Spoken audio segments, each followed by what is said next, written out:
Welcome back to Justice. While many schools remain unopened because of coronavirus concerns, a new CDC report shows that only 9,200 of the 161,000 deaths counted as COVID were from COVID alone.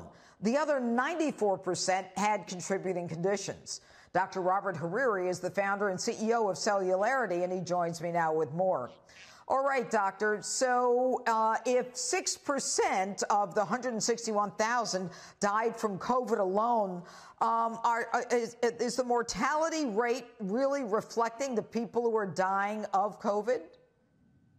You know, that's the big question. What we know is that the vast majority of people who die from this disease are of very advanced age, or they have more than one serious life-threatening condition. These comorbid conditions can best be characterized as bad health.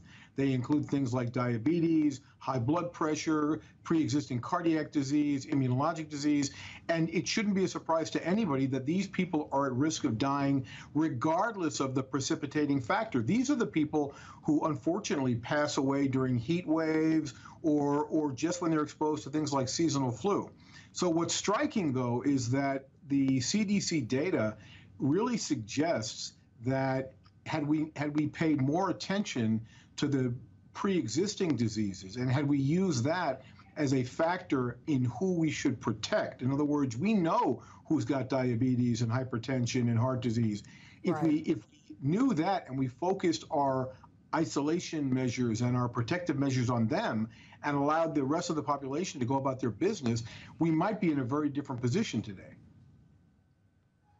Well, you know, if we use money then for things like diabetes and respiratory illnesses, as opposed to all of the money we've spent on COVID.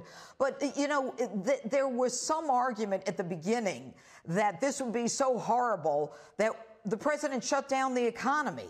And now we're looking at it and people are saying only 6,000 people, or 9,210 people to be exact, died from COVID alone. So should we have closed down? And why did we listen to that hysteria at the beginning? Listen, hindsight's 20/20, right? And you know, I have the benefit. I was trained by a bunch of trauma surgeons who said in any emergency, the first thing to do is take your own pulse.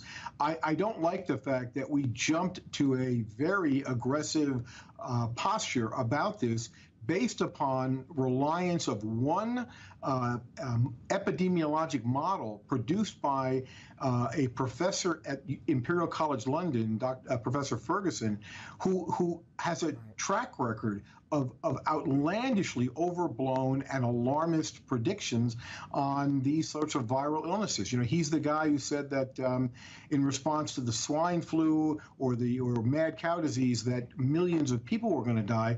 And in fact, if you think about it, the bird flu, which he predicted would kill 200 million people, wound up killing less than 500 globally. So, you know, he's the wrong person to be following a model of, and I'm disappointed. But we listened to him. But, right. Doctor, we listened to him, and now we're listening to basically two doctors, Birx and Fauci. And, I mean, should there be a commission? And I only have 10 seconds. Or should we just continue to listen to one or two people? Listen, you know what? We should have approached this the way we approached every other crisis. Create an absolute panel of world and national experts like the Manhattan Project and innovate our way out of the problem. I'm concerned that we relied on bad models, and even though we know now that this really affects a very select part of the population, we're not focusing our efforts on them. We have a blanket policy of isolating and restricting everybody, and I don't think that serves the public interest.